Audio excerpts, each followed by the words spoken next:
유홍준 교수님이라는 분이 나의 문화유산 답사기라는 그러한 책을 쓰셨는데요. 그 책에 대한민국의 모든 곳이 박물관이다 라고 주장하며 이분은 대한민국 곳곳을 소개하는 그런 분입니다. 이 책을 소개하는 문구가 매우 유명한 문구, 방금 우리가 인사했던 문구입니다. 아는 만큼 보인다 라는 것이 이 책을 소개하는 문구입니다. 우리가 아는 만큼 문화유산을 즐길 수가 있다는 말입니다. 미술관이나 박물관에 가면 도슨트, 즉 안내인이 설명을 해줄 때가 있습니다. 이때 이 안내인의 가르침을 잘 받으면 그냥 무심코 지나가며 아무 의미가 없어 보였던 어떤 그림이나 어떤 조각, 어떤 문화 유적이 우리에게 큰 의미로 다가올 때가 있습니다. 작가의 생애나 작품의 배경 혹은 어떤 역사적인 사실에 어떤 의미가 있는지를 알게 되면 그것이 우리에게 입체적으로 다가오고 훨씬 더 우리의 마음을 움직일 때가 있는 것입니다. 첨단 개다시 교회는 2023년 언약의 주님을 바라보는 교회라는 표어로 행진을 하고 있습니다. 저는 지금 올 1년 동안 이 언약이라는 뼈대를 지금 세워나가고 있습니다. 성경은 언약이라는 뼈대로 이루어져 있습니다. 그러므로 우리는 이 언약이라는 뼈대를 이해하면 잘 이해할수록 하나님을 잘 알게 되는 것입니다. 어떤 분들은 우린 예수님만 알면 되지 왜 국사도 아니고 이 한국사도 아니고 왜 우리가 저 유대인들의 역사를 알아야 하는가 라고 말하실 수도 있습니다. 그런데 우리가 그렇게 이 이스라엘의 역사를 알아야 되는 이유는 이 역사를 통해서 우리가 예수님을 더 깊이 알 수 있기 때문입니다. 아는 만큼 보이기 때문입니다. 창세기는 성경 전체의 모판과도 같습니다. 여기에서 모든 것이 시작되었고 이후에 시작되는 모든 이야기는 바로 이 창세기라는 배경 안에서 이루어집니다. 그러므로 우리가 창세기를 모른다면 그만큼 모르는 만큼 예수님을 잘 알 수 없다고 생각할 수 있는 것입니다. 예수님은 어느 날 갑자기 하늘에서 뚝 떨어지신 것이 아닙니다. 예수님은 이전에 오시겠다라고 약속을 하셨고 그 약속대로 인간의 역사를 뚫고 아브라함과 다윗의 후손으로 역사 속에, 시간 속에 오셨다는 것을 우리는 기억해야 합니다.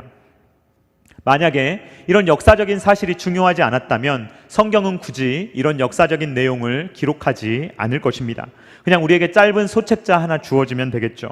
하나님께서 이 세상을 창조하셨다. 그런데 너희 인간이 죄를 지었다. 그러므로 예수님을 믿고 죄사함 받고 구원을 받으라. 이 정도 내용이면 되지 않습니까? 왜 이렇게 길고 긴 성경 66권이라는 성경책이 우리에게 필요한 것입니까? 그 이유는 하나님의 그 풍성하고 그 높고 하나님의 그 놀라우신 사랑을 기록하기에 이 소책자로는 도저히 설명되지 않는 어떤 내용들이 있기 때문입니다. 그러므로 이 성경 66권을 통하여서 이 하나님의 사랑이 얼마나 놀라운지를 하나님은 우리에게 전달해 주시려고 하는 것입니다. 어떤 사람에게 사랑한다라고 고백할 때 사랑해 한마디로 끝날 수도 있지만 어떤 사람은 그 사랑을 주제로 시를 짓습니다. 그리고 소설을 씁니다. 드라마를 씁니다. 그러니까 사랑해라는 말을 어떻게 표현할 수 있느냐, 이것은 정말 무궁무진한 것입니다. 성경은 하나님의 사랑이, 우리에 대한 하나님의 사랑이 기록되어 있는데 때로는 시로 표현되어 있기도 하고 때로는 내러티브로 표현되어 있기도 합니다. 성경은 문학적이기도 하고 신학적이기도 합니다. 그런데 성경의 가장 큰 특징은 무엇이냐? 바로 역사책이라는 사실입니다. 성경은 역사를 담고 있습니다. 그러므로 어떤 연도, 어떤 나이가 나올 때가 참 많습니다. 그것은 바로 성경이 실제의 역사다라는 것을 우리에게 증거해 주고 있는 것입니다. 성경은 특이하게도 과거의 역사만을 말하는 것이 아니라 이 과거의 역사를 통해서 오늘을 살아갈 수 있게 하며 미래를 대비할 수 있도록 하는 그러한 실제적이고도 굉장히 실용적인 역사책입니다. 오늘 여러분들에게 주보와 함께 속지를 하나 드렸는데요. 이 신천지의 질문에 대해서 어떻게 우리가 이야기할 수 있을 것인가 라는 것입니다. 답변을 할 필요 없습니다. 신천지를 만날 때마다 그들에게 답변을 해주실 필요는 전혀 없습니다. 그런데 그들이 하는 질문이 우리의 마음속에 어떤 생각을 심을 수가 있거든요. 그래서 여러분들에게 이제 조금씩 나누어 드릴 텐데요. 이 신천지 교리의 가장 큰 문제는 무엇이냐? 역사적인 사실을 다 비유로 풀어버린다는 데 있습니다. 역사적인 내용을 비유로 풀어가지고 이야기하면 어떻게 됩니까, 여러분? 역사적인 사실을 말하는 게 아니라 비유를 말하기 때문에 코에 걸면 코걸이, 귀에 걸면 귀걸이입니다. 제가 원하는 대로 성경의 이야기를 마음껏 이야기할 수 있는 것입니다. 성경은 그렇게 하라고 주어진 책이 아닙니다. 역사가 쓰여져 있으면 역사를 읽어야지 그 역사책을 가지고 비유로 해석해서는 안 되는 것입니다. 이렇게 간단한 사실만 알아도 절대로 신천지에 빠질 수가 없는 것입니다. 성경은 구원 역사를 담고 있는 역사책입니다. 그래서 우리는 성경을 구속사다라고 부르는 것입니다. 역사를 잊은 민족에게는 미래가 없다라는 말이 있습니다. 한 사람의 역사관은 굉장히 중요한데 이 역사관이 저의 오늘을 살아가는 정체성을 결정합니다. 그리고 이 정체성이 오늘을 살아가는 저의 삶의 태도를 결정하고 이 태도가 저의 미래를 만들기 때문에 이 과거에 내가 어떤 것에 뿌리를 내리고 있느냐, 이것이 굉장히 중요한 것입니다. 그런데 이 역사관이 너무나 중요하기 때문에 사람들은 이 역사관을 늘 공격하거든요. 대표적으로 일제강점기 시대에 일본인들이 무엇을 하였느냐, 식민사관이라는 것을 우리에게 심어주려고 했습니다. 일본이 우월하다, 일본이 조선에 도움이 된다, 이러한 것을 우리에게 심어주었던 것입니다. 그래서 일본이 조선을 다스리는 것은 매우 정당하며 조선은 일본의 도움을 받아 발전했다라는 식의 논리를 펴는 것입니다.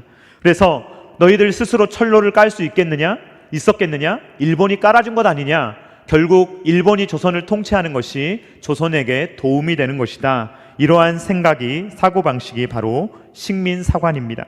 그런데 이 식민사관을 일제에서 심으려고 할 때 그때 우리 조국에서 정말로 뜨겁게 일어났던 것이 무엇이냐면 민족사관이라는 것입니다. 그렇지 않다는 것입니다. 이 식민사관이 틀렸고 이 민족사관이야말로 우리가 가져야 되는 한민족의 정체성이다 라고 하는 것입니다. 일본의 도움이 필요 없다는 것입니다. 우리 스스로 우수하며 우리는 우리의 나라를 잘 조선 스스로 끌어갈 수 있다. 민족사관을 가르쳤습니다. 그래서 오늘날도 민족사관 학교가 있지 않습니까? 일본과 조선의 싸움은 총칼만의 싸움이 아닌 것입니다. 지금 러시아하고 우크라이나가 싸우는 것은 총칼만의 전쟁이 아닙니다. 그들에게 있는 뿌리 깊은 역사적인 배경이 아주 오랫동안 꼬여 있는 것이 있는 것입니다. 그러한 역사관과 역사관이 부딪히고 있는 것이 오늘날 밖으로 드러나는 총과 칼의 전쟁인 것입니다. 여러분들 예수님을 알고자 하십니까? 성경의 역사를 잘 아시기를 주님의 이름으로 축원드립니다. 성경을 많이 읽으시기를 바랍니다. 성경을 통해서 여러분들의 정체성을 발견하시기를 주님의 이름으로 축원드립니다. 성경을 읽을 때 어떻게 읽어야 되느냐? 구속사적인 시각으로 읽어야 되는 것입니다. 예수님이 이런 역사 속에 이런 역사를 통하여서 나에게 오셨구나, 나를 위해서 이런 역사를 뚫고 오셨구나 라는 것을 이해하면 이해할수록 예수님을 깊게 아는 것입니다. 그런데 이런 역사적인 지식이 빈약하면 우리는 실은 예수님을 잘 알지 못하는 것입니다. 우리의 뿌리, 우리의 과거를 아는 것은 정말 중요합니다. 그래야 오늘 우리의 정체성을 이해할 수 있게 되며 오늘의 정체성에 따라 내가 오늘을 살아가는 삶의 태도가 바뀌고 미래가 바뀌는 것입니다. 그러므로 저는 이것을 알아야 되기 때문에, 이 과거의 뿌리를 내려야 되기 때문에, 우리가 이 언약의 뿌리를 내려야 되기 때문에 제가 언약의 주제로 1년 동안 계속 설교를 하고 있는 것입니다. 지난 몇 주간에 우리는 요셉 이야기를 살펴봤잖아요. 여러분, 요셉이라는 사람이 뭐가 그렇게 중요하기에 우리가 요셉이라는 사람을 몇 주간에 걸쳐서 들어야 하는 것입니까? 여러분, 우리가 예수님에 대해서 알기 위해서 요셉을 보는 것입니다. 요셉은 예수님의 그림자입니다. 이 요셉은 구원자의 역할을 했지 않습니까? 예수님도 우리의 구원자로 오시는 것입니다. 요셉은 무엇을 했습니까? 이스라엘 민족을 보존했습니다. 그 보존을 통해서 예수님께서 이 아브라함과 이 다윗의 후손으로 오실 수 있는 길을 바로 이 요셉이 마련했다라는 것을 성경이 보여주는 것입니다. 그러므로 이런 시각으로 창세기부터 요한계시록을 읽어야, 구속사적으로 읽어야, 언약적으로 읽어야, 그리스도 중심적으로 읽어야 우리가 성경을 제대로 읽는 것입니다. 오늘 우리는 창세기 50장을 함께 읽었습니다. 창세기 50장은 두 명의 죽음에 대해서 이야기를 하고 있는데요. 하나는 야곱의 죽음, 다른 하나는 요셉의 죽음입니다. 야곱은 130세에 애굽에 오게 되었고 애굽에서 17년을 거주하다가 죽게 되었습니다. 창세기 47장 28절 말씀입니다. 야곱이 애굽 땅에 17년을 거주하였더니 그의 나이가 147세라. 여러분, 야곱이 17년 동안 어떻게 살았을까요? 타국에 가서 힘들게 살았을까요? 아니면 풍족하게 살았을까요? 풍족하게 살았을 것입니다. 왜 그럴까요? 이 야곱은요, 그때 당시에 스타 총리의 아버지거든요. 그러니까 이 애굽을 구원해 줬던 사람의 아버지거든요. 그래서 야곱은요, 이 애굽에서 많은 것을 누렸습니다. 어떻게 알 수 있느냐? 이 야곱이 장례를 치를 때 어떤 장례를 치렀는지를 살펴보면 알 수가 있습니다. 창세기 50장 3절 말씀 우리 한번 같이 읽어보도록 하겠습니다. 시작. 40일이 걸렸으니 향으로 처리하는데 이 날수가 걸림이며 애굽 사람들은 70일 동안 그를 위하여 곡하였더라. 아멘. 애굽에서 70일을 곡하는 일은 왕을 곡할 때나 70일 동안 곡을 합니다. 그러니까 이 내용을 통해서 알 수 있는 것은 야곱이 어떤 대접을 받았다? 왕 대접을 받았다라는 것을 알 수가 있는 것입니다. 여러분, 누가 어딘가에서 왕 대접을 해주면 거기에서 떠나고 싶지 않을 것 아닙니까? 그런데요, 야곱의 마음은요, 자기를 왕 대접해주는 애굽에 있지 않았습니다. 야곱의 마음은 어디에 있었죠? 누가 알아주지 않아도 아브라함과 이삭의 하나님께서, 또 자기의 하나님 야곱의 하나님께서 약속하신 가나안 땅에 야곱은 늘 마음을 두고 있었습니다. 그래서 유언을 할 때 나를 꼭 가나안 땅에 장사해달라라고 부탁을 하는 것입니다. 창세기 49장 29절과 31절을 함께 같이 읽어보도록 하겠습니다. 시작. 그가 그들에게 명하여 이르되 내가 내 조상들에게로 돌아가리니 나를 햇사람 에브론의 밭에 있는 굴에 우리 선조와 함께 장사하라. 아브라함과 그의 아내 사라가 거기 장사되었고 이삭과 그의 아내 리브가도 거기 장사되었으며 나도 레아를 그곳에 장사하였노라. 아멘. 생각이 결국 행동으로 나오는 것입니다. 야곱의 마음은요, 애굽에 있지 않았어요. 야곱의 마음은 늘 가나안 땅에 있었습니다.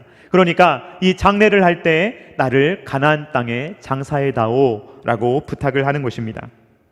요셉은 아버지의 유언에 따라 가나안 땅에 아버지 야곱을 장사합니다. 창세기 50장 6절 말씀입니다.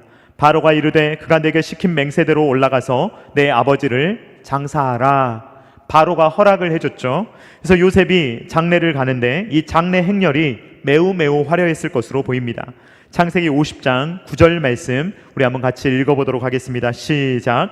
병고와 기병이 요셉을 따라 올라가니 그때가 심히 컸더라. 가나안 사람들이 깜짝 놀라는 거예요. 너무 화려한 그 왕의 행렬이 이 가나안 땅으로 올 일이 없지 않습니까?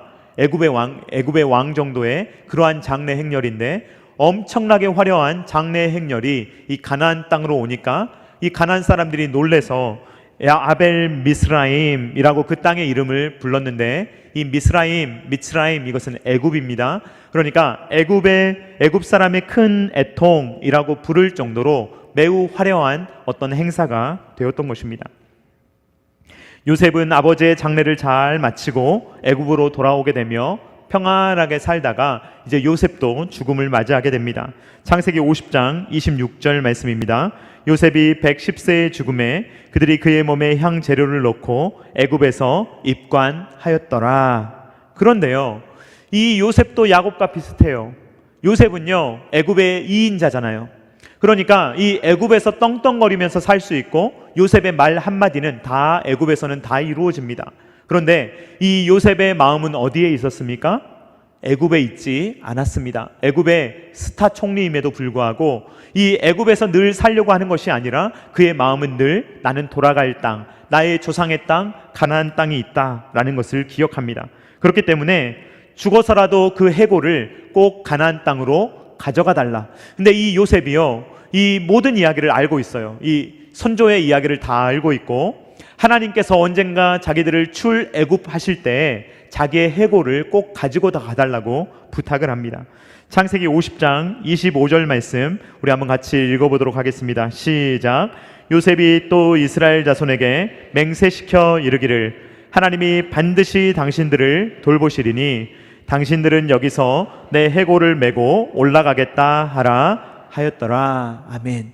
과거가 이 과거에 있었던 조상들의 그 언약이 요셉의 정체성을 형성하고 있는 거예요. 그러니까 애굽에서 총리로 살아가고 있지만 요셉의 마음은 늘 나는 그 언약 백성이다 라는 것을 잊지 않는 것입니다.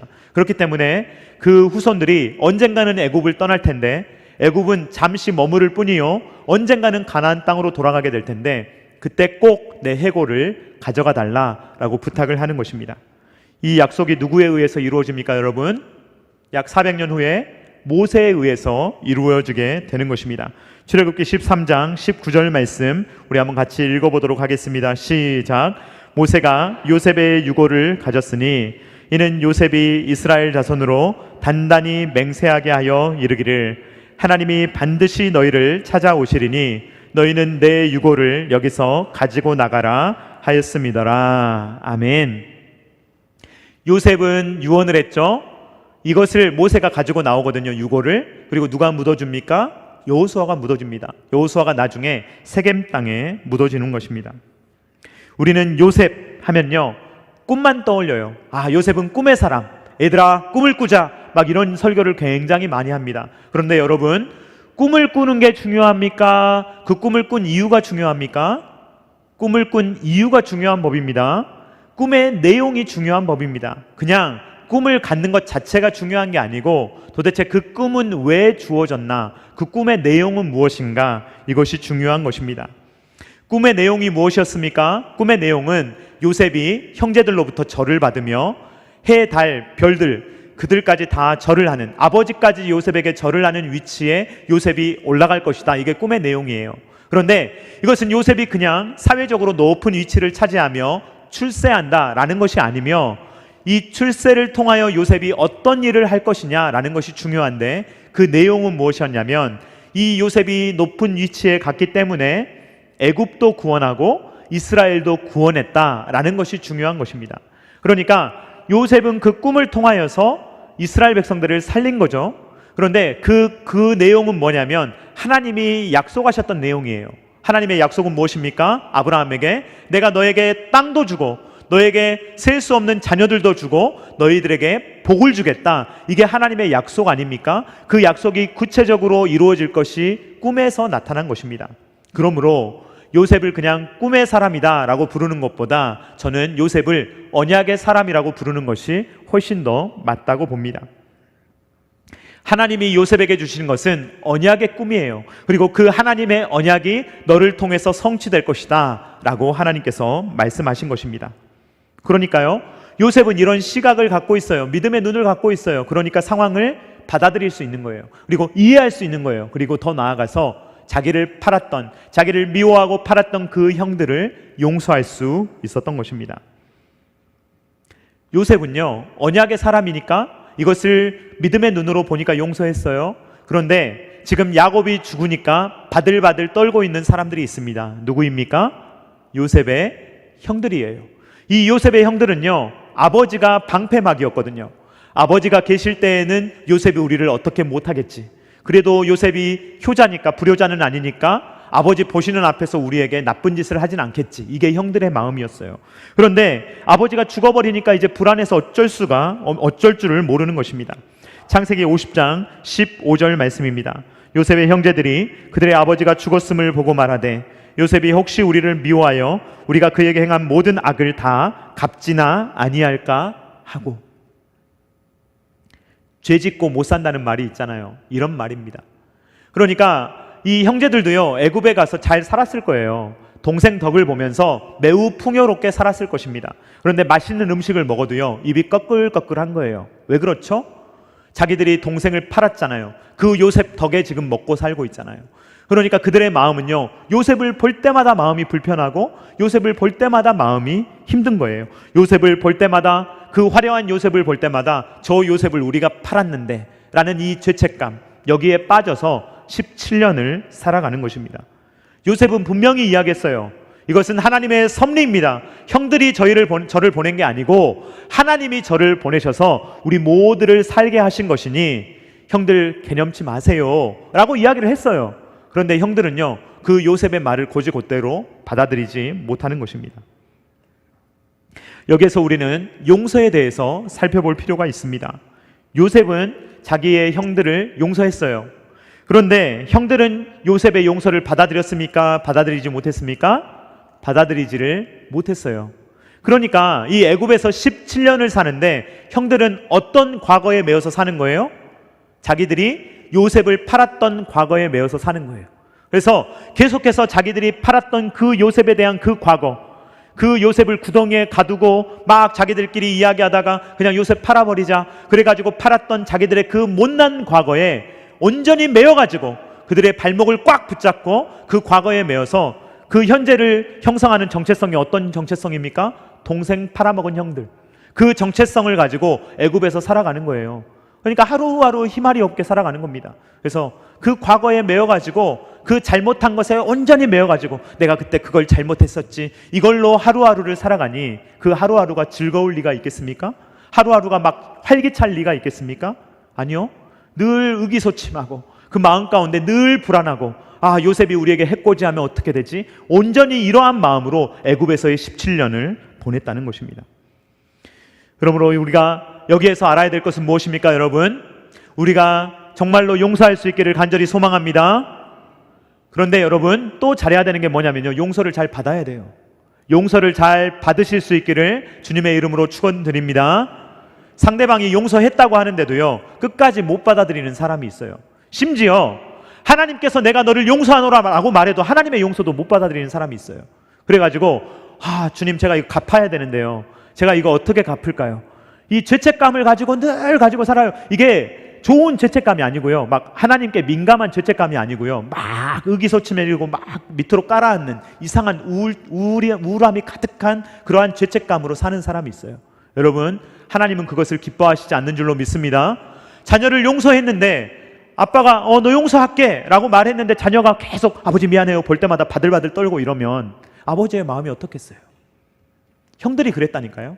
형들이 늘 그렇게 살았어요. 요셉은 용서했는데 그 형들은 요셉의 용서를 못 받아들입니다. 그러면서 뭐라고 이야기합니까? 아버지가 죽으니까 불안해서 견딜 수가 없는 거예요. 그래서 요셉에게 와가지고 이렇게 이야기합니다. 창세기 50장 18절 말씀입니다. 그의 형들이 또 친히 와서 요셉의 앞에 엎드려 이르되 우리는 당신의 종들이니이다. 지금 요셉을 자기 동생으로 보는 겁니까? 아니면 애굽의 총리로 보는 겁니까? 자기의 동생이 아니라 애굽의 총리로 보는 거예요. 왜냐하면 자기들이 팔았으니까요. 그러니까 잘해준 게 없으니까, 그 과거에 매어있기 때문에 그 과거를 해소하지 못하고 요셉만 보면 바들바들 떠는 거예요. 그런데 요셉은 다시 한번 이것은 하나님의 섭리입니다, 제가 어떻게 하겠습니까? 라고 이야기하며 울면서 형들에게 이런 이야기를 합니다. 창세기 50장 20절 말씀 우리 한번 같이 읽어보도록 하겠습니다. 시작. 당신들은 나를 해하려 하였으나 하나님은 그것을 선으로 바꾸사 오늘과 같이 많은 백성의 생명을 구원하게 하시려 하셨나니. 아멘. 로마서 8장 28절의 말씀대로 표현한다면 모든 것이 합력하여 선을 이루는 것입니다 라는 것을 이 요셉이 고백하고 있는 것입니다. 하나님이 하셨습니다. 그러니 형들, 저는 형들을 용서합니다 라는 이야기를 요셉이 또 한 거예요. 옛날에 했지만 또 하는 것입니다. 믿지를 못하니까. 그러면서 요셉은 형들과 형들의 자녀들을 자기가 살아있는 한 잘 돌보겠다고 이렇게 이야기합니다. 창세기 50장 21절 말씀입니다. 당신들은 두려워하지 마소서. 내가 당신들과 당신들의 자녀를 기르리이다 하고 그들을 간곡한 말로 위로하였더라. 요셉은요, 형들을 안심시키고 또 안심시켜요. 자, 이 둘의 차이는 어디에 있느냐? 어떤 과거에 뿌리를 내리고 있느냐의 차이예요. 지금 요셉이 뿌리 내리고 있는 과거가 있고요, 지금 형들이 뿌리 내리고 있는 과거가 있어요. 둘 다 그 과거가 오늘을 형성하는 거예요. 아는 만큼 보이는 법입니다. 지금 이 요셉은 지금 믿음의 눈으로 보고 있는데 형들은 믿음의 눈으로 보지 못하고 매우 근시안적인 눈으로 오늘만을 바라보면서 살아가고 있는 거예요. 지금 이전에 자기들이 요셉을 팔았던 그 과거로부터 지금까지 이 과거에 멈춰 있는 거예요. 이 과거에 멈춰서 아무것도 하지 못하고 앞으로 나가지 못하고 그 과거에 매여가지고 하루하루를 살아가면서 요셉의 은혜를 받으면서도 그거를 은혜로 받아들이지 못하는 인생을 계속 살아가는 거예요. 이게요, 구속사적으로 보지 못해서 그래요. 넓게 보지를 못해서 그래요. 넓게 봐야 되는데 오로지 오늘 나의 안위, 오늘 내가 잘 살아갈 수 있을까? 오늘 내가 잘 먹고 잘 살 수 있을까? 이것만 보니까 이게 지금 헤쳐지게 생겼거든요. 아버지가 돌아가셨으니까 이제 자기들 망하게 생겼거든요. 그러니까 넓게 보지 못하니까 두려운 거예요. 그래서 요셉에게 이러한 이야기를 하는데 야곱이 하지 않은 이야기였을 거예요. 그런데 만들어내서 말을 하는 거예요. 지금 형들이 아빠가 이런 말을 했다, 이제 용서하라고 하더라, 이런 말을 만들어내서 하는 겁니다. 이것은요, 이들이 뿌리 박혀 있었던 과거가 그 옛날에 요셉을 팔았던 과거에 매여 있다는 것을 우리는 알게 되는 거예요. 요셉은 그렇지 않아요. 요셉은요, 기억은 하겠죠. 그런데 요셉은 더 근본적인 역사로 가는 거예요. 더 근원적인 역사로 가는 거예요. 요셉이 뿌리 내렸던 그러한 과거는 무엇입니까? 요셉이 정체성을 형성하고 있는 과거는 무엇입니까? 바로 요셉의 선조였던 아브라함과 이삭과 야곱을 만나셨던 그 하나님, 아브라함을 만나주시고 이삭을 만나주시고 야곱을 만나주시고 언약을 맺어주셔서 그 언약으로 말미암아 이제까지 인도해 오신 그 신실한 하나님께 뿌리를 두는 거예요. 그래서 요셉은요, 형들을 용서할 수 있었던 것입니다. 그러니까요, 미래를 볼 때도요, 요셉은 뭐라고 하느냐, 형들에게 자기가 영원히 살 거 아니잖아요. 자기가 계속 애굽의 총리가 될 거 아니잖아요. 그러니까 요셉은요, 미래도 하나님께 맡기는 거예요. 창세기 50장 24절 말씀 우리 한번 같이 읽어보도록 하겠습니다. 시작. 요셉이 그의 형제들에게 이르되 나는 죽을 것이나 하나님이 당신들을 돌보시고 당신들을 이 땅에서 인도하여 내사 아브라함과 이삭과 야곱에게 맹세하신 땅에 이르게 하시리라 하고. 애굽의 2인자가 하는 소리입니다. 형들, 우리 애굽에서 계속 살 거 아니잖아요. 하나님이 우리를 찾아오시면 언젠가 우리를 애굽에서 건져내실 거예요. 아브라함과 이삭과 야곱의 하나님이, 그 과거의 하나님이 미래에 나타나셔서 우리를 인도하실 것을 저는 믿어요. 형들, 그러니까 하나님이 하실 거예요. 너무 두려워하지 마세요. 이러한 이야기를 요셉이 하고 있는 것입니다. 요셉이 붙든 하나님, 그 하나님은요, 과거에 역사하시고 현재도 역사하시고 미래에 역사하시는 그 하나님께 뿌리를 완전히 내린 것입니다. 그러므로 요셉은 그 마음에 용서할 수 없는 것도 없고 그 마음에 불안한 것도 없으며 오늘 하루를 살아갈 때 그의 하루를 온전히 하나님께 맡기며 살아갈 수가 있었다는 것입니다. 즉 하나님의 언약 백성으로서의 정체성이 요셉을 꽉 잡고 있었던 것입니다. 오늘 말씀을 통해서 우리가 역사적인 존재다라는 것을 확인했습니다. 저와 여러분들은요, 다 역사적인 존재예요. 오늘을 살아가고 있는 우리의 모습은요, 우리의 과거가 만들어낸 현재예요. 과거가 우리를 오늘로 만들어낸 거예요. 우리의 아버지와 어머니가 우리에게 영향을 줬고 그러한 영향들이 오늘 우리의 삶을 형성한 겁니다. 그러니까 우리가 과거를 잘 아는 것이 중요해요. 그런데 많은 사람들이 과거에 의해서 살아갑니다. 거의 대부분, 그러니까 모두가 과거에 의해서 살아간다고 할 수 있어요. 그런데 어떤 사람은요, 반드시 뿌리 내리지 말아야 되는 과거에 뿌리를 두고 살아요. 악순환이에요. 나쁜 뿌리에 뿌리를 두고 그 뿌리를 이어받아 사는 사람이 있고, 어떤 사람은 반드시 뿌리를 내려야 되는 그 뿌리에 뿌리를 내리고 살아가는 사람이 있다는 것입니다. 우리가 반드시 뿌리 내리지 말아야 되는 과거는 무엇입니까? 우리가 죄인으로 살았던 과거, 죄를 방탕하게 마음껏 짓고 살아가던 그 과거의 뿌리로부터는 완전히 단절돼야 돼요. 미워했던 것, 서로 싫어했던 것, 서로 질투했던 것, 서로의 마음 가운데 악한 감정을 가지고 있었던 과거로부터는 우리는 잘라내고 벗어나야 됩니다. 그런데 수많은 사람들이 과거를 그렇게 묵상해요. 저 사람이 나에게 그렇게 나쁘게 했지, 내가 절대 안 잊어버릴 거야. 내가 이거 잊어버리나 봐라. 씩씩거리면서 그것을 마음속에 계속 묵상하고 그것을 마음속에 가지고 산다면 요셉의 형들과 뭐가 다를 바가 있습니까? 17년을 두려움으로, 17년을 불안함으로, 동생을 보면서도 동생으로 보지 못하고 바들바들 떨면서 17년을 살았던 형들과 무엇이 다를 것이 있겠습니까? 여러분들이 뿌리 내리지 말아야 되는 과거로부터 벗어날 수 있기를 주님의 이름으로 축원드립니다. 잘라버리시기 바랍니다. 더 이상 가지고 다니지 마십시오. 왜 여러분들의 발을 그 무거운 짐덩이에 맡겨두고 좀 앞으로 나아가려고 하면 뒤에서 잡고 있는 그 과거가 자꾸만 나의 앞길을 방해하도록 내버려 두십니까? 왜 그러한 감정이 여러분들을 주도하도록, 여러분들을 지배하도록 내버려 두십니까? 그러한 과거에 여러분들의 과거를 맡기지 마시고 오늘 현재를 그 과거에 의해서 살아가지 마시기를 주님의 이름으로 축원드립니다. 우리가 뿌리 내려야 되는 과거는 무엇입니까? 바로 이 언약입니다. 아브라함에게 주셨던 그 언약, 이삭에게 주셨던 그 언약, 야곱에게 주셨던 그 언약이 이루어진 것이 예수 그리스도의 십자가요, 예수 그리스도의 부활인 것입니다. 그러니까 우리가 뿌리 내려야 되는 과거는 무엇입니까? 바로 2000년 전에 있었던 예수 그리스도의 십자가, 그리고 예수 그리스도의 부활, 예수 그리스도의 승천, 거기에 뿌리를 내려야 우리는 신앙생활을 확신 가운데 할 수 있다는 것입니다. 저와 여러분은 예수 그리스도의 십자가에 다 못 박혀 죽은 줄로 믿습니다. 예수님과 함께 부활한 줄로 믿습니다. 우리는 예수 그리스도와 함께 승천한 줄로 믿습니다. 예수님과 우리가 연결되어 있거든요. 그래서 예수 그리스도의 모든 하신 것들이 우리에게 적용되는 거예요. 그게 구원입니다, 여러분. 그 구원의 뿌리를 내려야, 그 과거의 정체성을 두어야 우리는 오늘을 구원자로 살아가는 거예요. 그런데 자꾸만 나의 죄악된 본성, 나의 옛날 모습, 나의 옛 모습으로 자꾸만 돌아가고 그 모습을 묵상하고 그 생각을 자꾸만 우리가 그 생각이 나를 지배하도록 하면요, 하나님이 절대로 그것을 기뻐하시지 않는다는 것입니다.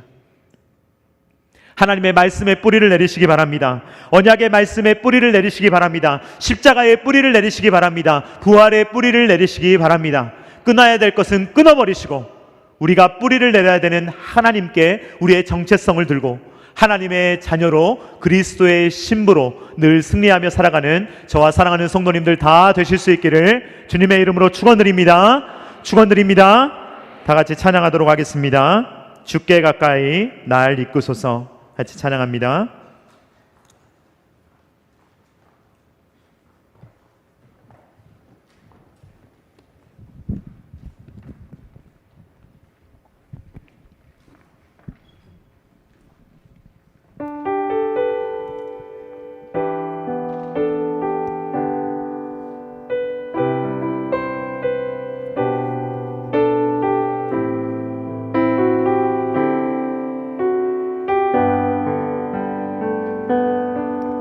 주께 가까이 날 이끄소서. 간절히 주님만을 원합니다.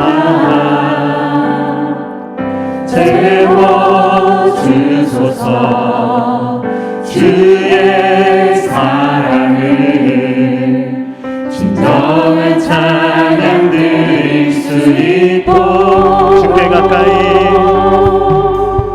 주께 가까이 날 이끄소서. 간절히 주님만을 원합니다.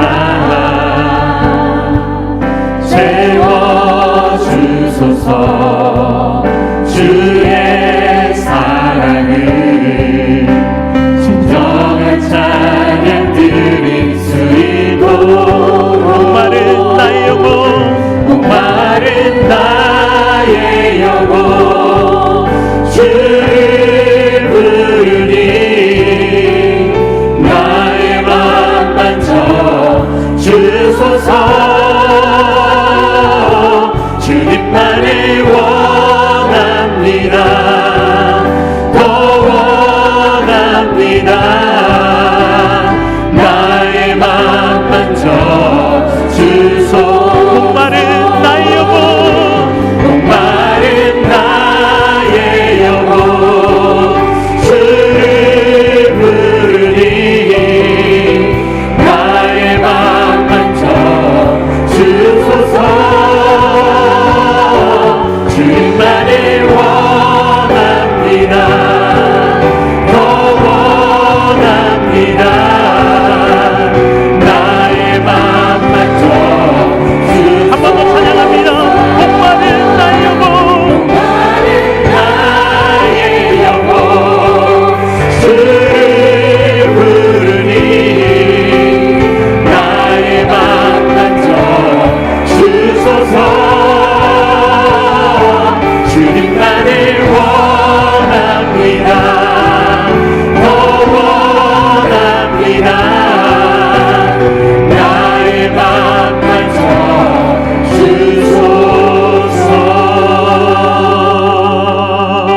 주소서. 이 시간에 우리 함께 기도하기를 원합니다. 여러분 혹시 과거에 매여 계신 분 계십니까? 과거가 돌덩이처럼 여러분들이 주님 앞에 나오는 것을 방해하고 다른 사람을 사랑하는 것을 방해하고 주를 위해서 열심히 살아가는 것을 방해하고 어떤 나의 과거가 끊임없이 우리의 걸림돌이 되며 끊임없이 우리를 잡아내고 있지는 않습니까?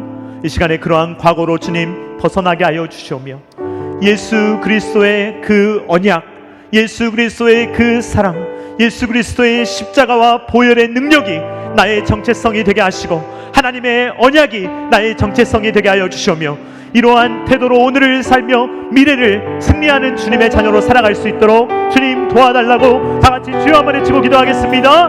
주여!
사랑하는 하나님 아버지, 우리에게 말씀하여 주시니 감사를 드립니다.